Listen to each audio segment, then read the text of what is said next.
అందరికీ కావాల్సినవి అందరికీ అవసరం అయ్యేవి కాంప్లికేటెడ్గా అస్సలు చేయదలుచుకోవట్లేదు. చాలా సింపుల్గా డే టు డే లైఫ్లో మనందరం ఫేస్ చేసేదే క్వశ్చన్ రూపంలో ఒక మహాస్వరూపాన్ని అడిగే అవకాశం నాకు లభించినందుకు ముందుగా నేను చాలా హ్యాపీగా ఉన్నాను. ఆ దేవుడికి 100 సార్లు కాదు 1,00,000 సార్లు థ్యాంక్స్ అని చెప్పుకుంటూ ఈరోజు ఈ ఇంటర్వ్యూలో నాకు అవకాశం కల్పించిన వారు, అలాగే మీరందరూ ఎంతగానో ఆయన వైపు చూసి ఆయన చూపు ఉంటే చాలు జీవితం అంతా ధన్యం అని భావించేటువంటి ఒక మహోన్నతమైన వ్యక్తి సోమనాథ్ జ్యోతిర్లింగానికి సంబంధించిన ఆ విశిష్టత కూడా తెలుసుకునే ప్రయత్నం చేస్తూ ఇంటర్వ్యూని ముందుకు తీసుకెళ్దాం. నాతో ఉన్నారు Art of Living founder Gurudev Sri Sri Ravishankar గారు. మాట్లాడదాం ఆయనతో. గురుజీ, చాలా సంతోషంగా ఉంది. ఇన్ఫ్యాక్ట్ పూర్వజన్మ సుకృతంలా భావిస్తున్నాను మిమ్మల్ని ఇలా కలవడం, మీ ముందర కూర్చొని మిమ్మల్ని ఇంటర్వ్యూ చేయడం. Thank you so much for giving me this opportunity. Thank you Guruji. జనరల్గా లైఫ్ స్టైల్ రిలేటెడ్ పాయింట్స్ కొన్ని మిమ్మల్ని అడుగుదాం అనుకుంటున్నాను, సో దట్ జనాల్లో నేను ఉన్నాను, నాకు కూడా అన్ని డౌట్స్కి ఆన్సర్స్ వస్తాయని అనుకుంటున్నాను.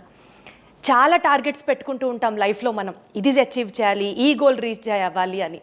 ఈ ప్రాసెస్లో కొన్నిసార్లు వాటిని మనం అచీవ్ చేశాక కూడా ఏదో ఒక డిస్సాటిస్ఫాక్షన్, ఏదో ఒక చిన్న వెలితి. అసలు ట్రూ హ్యాపీనెస్ని మనం ఎక్కడ సంపాదించుకుంటాం, దాన్ని ఎలా టేస్ట్ చేస్తాం, ఎలా ఉంటుంది హ్యాపీనెస్ అంటే? చూడండి, అందరికీ తెలుసు హ్యాపీనెస్ అంటే ఏమని.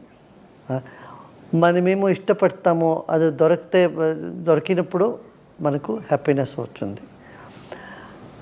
ఇప్పుడు ఇది బాల హ్యాపీనెస్ అని నేను చెప్తాను. It's an infant happiness.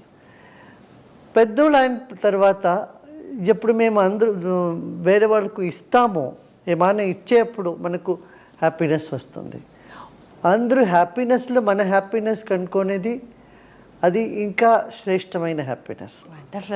మన ఆత్మములు మన లోపల వెళ్ళి మన ధ్యానములో కూర్చుంటే అప్పుడు ఒక సంతోషము దొరుకుతుంది కదా, అదే నిజమైన హ్యాపీనెస్ నేను చెప్తాను. నిజమైన సంతోషం, ఆనందం. ఇన్స్టాగ్రామ్ ఓపెన్ చేసినప్పటి నుంచి ఈ డిజిటల్ ఎరాలో ఫేస్బుక్లో ఎక్కడ చూస్తే అక్కడ కొటేషన్స్, లివ్ ద మూమెంట్ అంటూ ఉంటారు. లోపల బోలెడు స్ట్రెస్, ఇది అచీవ్ చేయాలి, అది టార్గెట్స్ రీచ్ అవ్వాలి అని. ఈ టెన్షన్స్ మధ్యలో how to live in the moment Guruji? ఎట్లా అంటే ఇప్పుడు చూడండి, మీ టార్గెట్ పెట్టుకోవాలి. మన టార్గెట్ పైన ఫీవరిష్ అవ్వకూడదు. ఇప్పుడు మేము హైదరాబాద్ని బెంగళూరు వెళ్తాము అనుకున్నాము, ఒక టార్గెట్. దాంట్లో ఏం చేస్తాము, కార్లో కూర్చోనో, కార్లో, బస్లో, ట్రైన్లో కూర్చొని వెళ్తాము. All the way if you keep thinking I'm go to Bengaluru, you will not reach Bengaluru, ఇంకెక్కడో వెళ్ళేస్తారు. దానికి ఫీవరిష్నెస్ వద్దు. అంటే దీన్నే మనం సరెండర్ చేసి ఫెయిత్ పెట్టుకుంటే అన్నీ జరుగుతుంది అని ఫెయిత్ పెట్టుకోవాలి. ఎప్పుడు అన్సర్టనిటీ ఉంటుంది కదా, దొరకదే, ఏమవుతుందో ఏమి ఆలేదో అని ఒక సంశయం ఉండే అప్పుడు మన లోపల ఆ కాన్ఫిడెన్స్ లేకపోతే మన అచీవ్మెంట్లో కూడా అచీవ్ చేస్తే కూడా దాంట్లో మనకు లాభం ఉండదు. Correct. This is where most people are failing అని అర్థమవుతుంది. Guruji, one thing to be very honest, ఈ రోజుల్లో బ్రాండ్ పిచ్చి లేకుండా ఎవరున్నారు చెప్పండి? లగ్జరీ కార్స్, పెద్ద పెద్ద buildings, branded clothes, branded watches, అన్నీ బ్రాండ్. ఇది ఒక జనరేషన్ ముందు మేమందరూ అట్లా అనుకున్నాము.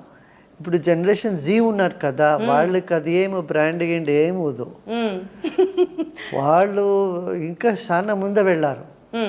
వాళ్ళు ఏం చెప్తారంటే ఎన్వైరన్మెంటల్ మనం ఏం చేయాలి, ఇదన్నీ ఏమి అని వాళ్ళకి చాలా వివేకం ఉంది. ఇది చాలా ఆశ్చర్యమైన పని. అందరికీ అలాంటి ఆలోచన ఉంటే బాగుండు. ఒకవేళ మిలీనియన్ జనరేషన్ వాళ్ళకి ఈ బ్రాండ్ సొసైటల్ ప్రెషర్స్తో తట్టుమిట్టాడుతున్న వాళ్ళకి ఏం చెప్తారు గురూజీ మీరు? How to come out of it? No need to come out of it, but don't be feverish about it. చూడండి, ఇప్పుడు ఒక 20-30 years బ్యాక్ బయట వెళ్ళాలంటే అది ఒక పెద్ద విషయం. ఇప్పుడు అది అట్లా లేదు కదా, ఇప్పుడు అందరూ వెళ్ళిస్తారు అక్కడ correct. So take it very easy. దేశం, take it easy. Nice nice, thank you Guruji. Guruji, one more point. Toxic రిలేషన్షిప్స్లో రెండు రకాల ప్రజలు. ఒకళ్ళు టాక్సిక్ రిలేషన్షిప్ని ఫేస్ చేస్తూ ఆ రిలేషన్ని కంటిన్యూ చేస్తూ ఉన్న వాళ్ళకి let go of the pain ఎలా అన్నది one side of the story. Toxic రిలేషన్లో ఉంటూ బయటకు వచ్చేయాలి అని ఉంటుంది పాపం, కానీ మళ్ళీ సొసైటల్ ప్రెషర్, ఫినాన్షియల్ ప్రెషర్, పిల్లల వల్ల బయటకు వస్తే ఒక్కళ్ళమే ఉండగలమా అన్నది రెండు different side of the story. So ఈ రెండింటిని మీరు ఏం చెప్తారు Guruji? How to stay and let go the pain and how to be single and still face the society. ఈ రెండు సిచ్యుయేషన్లకు కూడా ధ్యానం చేయాలి. ధ్యానం చేస్తే ఎప్పుడు ఏం చేసేది అని సరిగా మన యోచనలు వస్తుంది. అప్పుడు సో ఏ సిచ్యువేషన్లో ఉన్నా ధ్యానం విల్ హెల్ప్. ధ్యానం చాలా ఆవశ్యకం. ధ్యానం చేస్తే మేము రియాక్షన్ చేయడు, ఎవరు రియాక్షన్ చేయరు. యాక్ట్ యోచన చేసి వివేకపూర్వంగా యాక్ట్ చేస్తాము. దానికి ధ్యానము, ప్రాణాయామం, సుదర్శన క్రియ చేయాలి. సుదర్శన క్రియ చేస్తే అవన్నీ పెయిన్ అని బయట వచ్చేస్తాము. ఎట్లా గురుజీ సుదర్శన క్రియ చేస్తే మెంటల్ పీస్ ఎలా సాధ్యం? సుదర్శన క్రియ చేస్తే పెయిన్ ఎట్లా తట్టుకునే శక్తి వస్తుంది? అది అయింది, అట్లా అవుతా ఉంది. సో సుదర్శన క్రియ is the solution, one stop solution. One stop solution. Nice nice. ఒక పాయింట్ గురుజీ, ఇప్పుడు మనల్ని ఎవరన్నా హర్ట్ చేస్తారు, ఓకే, వాళ్ళు మనల్ని బాధ పెడుతున్నారని తెలిసి కూడా మనము స్టిల్ వాళ్ళని ఫర్గివ్ ఎలా చేస్తాం? స్టిల్ వాళ్ళని ఎలా లవ్ చేయాలి అని అంటారు. How do we love and how do we forgive them after we know they are hurting us? See, nobody can hurt you if you are not open to it. You have to be strong. If someone hurts you, it is out of their ignorance or out of their jealousy or other negative feelings. అందుకే stress అయిపోతుంది, ఎవరికి కూడా ఆ situation ఉంటుంది. ఇప్పుడు మీరు చూడండి, see, you must have hurt somebody unknowingly, and if they hold on to it, you don't like it కదా.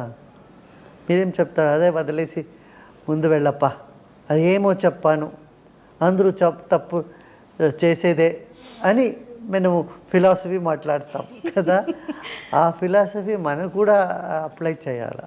గురుజీ, ఇప్పుడు జెన్ జీకి సంబంధించి ఇందాక మీరు ఒక ప్రస్తావన తీసుకొచ్చారు, వాళ్ళు చాలా ఎన్విరాన్మెంట్ అవేర్నెస్గా ఉన్నారు అనేసి.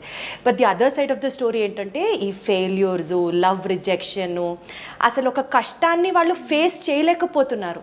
సో ఎస్పెషల్లీ టీనేజ్లో ఈ మధ్య ఈ పేషెన్స్ లేదు, వాళ్ళతో పేషెన్స్ లేదు. దానికి మేము కోర్స్ చేసాము వాళ్ళందరికీ. ఆ పేషెన్స్ ఎట్లా వచ్చేది, ఎట్లా ఇంట్యూటివ్ పవర్ మా దగ్గర ఉందే, అదని ఎట్లా పెరగాలి, ఇదన్నీ ప్రోగ్రామే చేసాం మేము వాళ్ళ కోసం. అది చాలా బెనిఫిట్ అయింది వాళ్ళకు. ఎందుకంటే పేషెన్స్ లేకపోతే వాళ్ళు ఏమో అచీవ్ చేయరు కదా. పేషెన్స్ డెవలప్ చేసుకోవాలి ప్రతి ఒక్కళ్ళం అంటున్నారు మీరు, నాకు అర్థమవుతుంది. గురుజీ, చాలా ఆనెస్ట్ క్వశ్చన్. భగవద్గీతలో కృష్ణుడు చెప్తారు, నీ పాత్ర నువ్వు చెయ్యి, forget about the rest, do your role and forget about the rest అని అంటారు. నువ్వు అధికారం లేదు దాంట్లో. నువ్వు చేయండి, నువ్వు యూ గివ్ 100%. ఏమవుతుందో, ఏం చేసేకావుతుందో అది మీరు చేయండి అని, అదర్ ఫలం ఏం వస్తుందో దానిపైన మీకు అధికారం లేదు అని చెప్తా. అది కరెక్టే, అది కదా. ఇప్పుడు మీరు 100% మీరు ఇచ్చి ఒక పని చేస్తారు, అది అవుతుంది. Sometimes it doesn't happen. దాంట్లో మీ ఇది లేదు కదా. ఈజీగా ఎలా యాక్సెప్ట్ చేయాలి దాన్ని? ఈజీగా కష్టంగా అక్సెప్ట్ చేయాలి. ఇప్పుడు ఏం చేసేది? మీరేమో ఒక పార్టీ పెట్టారు, బయట వానం వచ్చేస్తుంది, ఏం చేస్తారు మీరు? మీ చేతులు లేదు కదా అది. అదే వాళ్ళు చెప్పండి.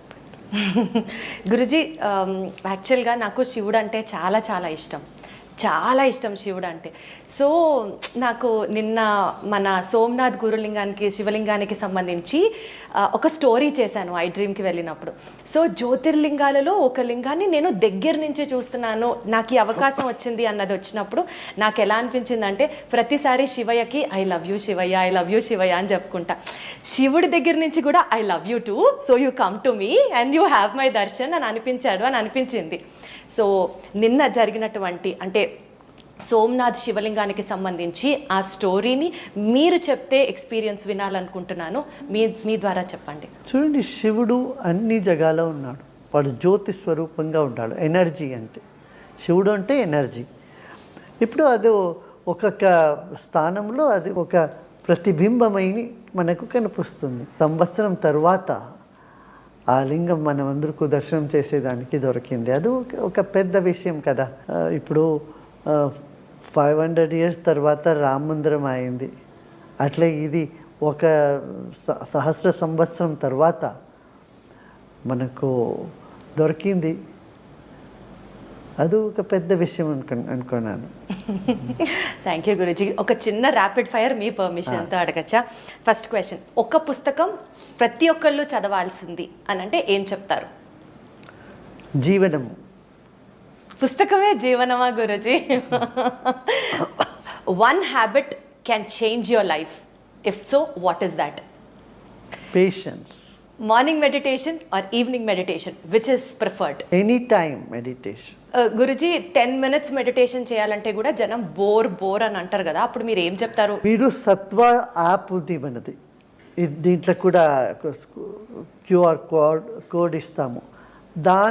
అదే ఫ్రీ యాప్ అండి, అందరూ డౌన్లోడ్ చేయవచ్చు. దాంట్లో నేను చాలా షార్ట్ మెడిటేషన్స్ అన్నీ నేను గైడెడ్ మెడిటేషన్ పెట్టాము. తెలుగులో కూడా ఉంది. అది మీరు యాప్ పెట్టుకొని ఉంటే సరాసంగా ఈజీగా సులభంగా అవుతుంది మెడిటేషన్. సో 10 minutes మెడిటేషన్ చేయాలని వాళ్ళకి కూడా ఈజీ మెడిటేషన్ ఉంది, గుర్తుంచుకోండి. ఈజీ మెడిటేషన్ ఉంది, సత్వ యాప్. సత్వ యాప్. ఓకే గురుజీ, స్పిరిచువల్గా ఉండడం అని అంటే ఒక సెట్ ఆఫ్ ప్రిన్సిపల్స్ ఉంటాయి. అలా ఉండడంతో పాటు నెట్ఫ్లిక్స్ సిరీస్ని ఎంజాయ్ చేస్తూ మోడర్న్ మనిషిలా కూడా ఉండొచ్చు అన్నది కొంతమంది అంటారు. Spirituality is like you have to get detached from your daily life అన్నది కొంతమంది అంటారు. What is Guruji's take on this? No, spirituality encompasses everything. Oh. It's just giving joy to everybody and being in joy. Being enjoyed also is spirituality. Thank you so much Guruji for giving me this opportunity. Thank you so much. ఈ conversation తర్వాత నాకు అర్థమైంది ఏంటంటే చాలా simple. Stress ఉందా, సుదర్శన క్రియ చేయండి. Concentration కుదరట్లేదా, meditation చేయండి. పొద్దున సాయంత్రమా, ఎప్పుడైనా పర్వాలేదు. ఇలా లైఫ్కి చాలా సింపుల్ స్టెప్సే ఉంటాయి. అనవసరంగా ఎక్కువ ఆలోచించేసి మనమే ఓవర్ కాంప్లికేట్ చేసుకుంటూ ఉంటాం. జలాన్ని శంఖంలో పోస్తేనే తీర్థం అవుతుంది అన్నట్టు సాక్షాత్తు ఇప్పుడు నేను చెప్పిన ఈ మాటలన్నీ గురూజీ నోట్లోంచి విన్న తర్వాత ఇంకా జీవితాన్ని అంత సీరియస్గా తీసుకొని కూరుకుపోయే కష్టాల్లో బాధలు పడుతూ అనుభవించడం అవసరమా? Join the art of living and have a beautiful journey ahead. Thank you so much.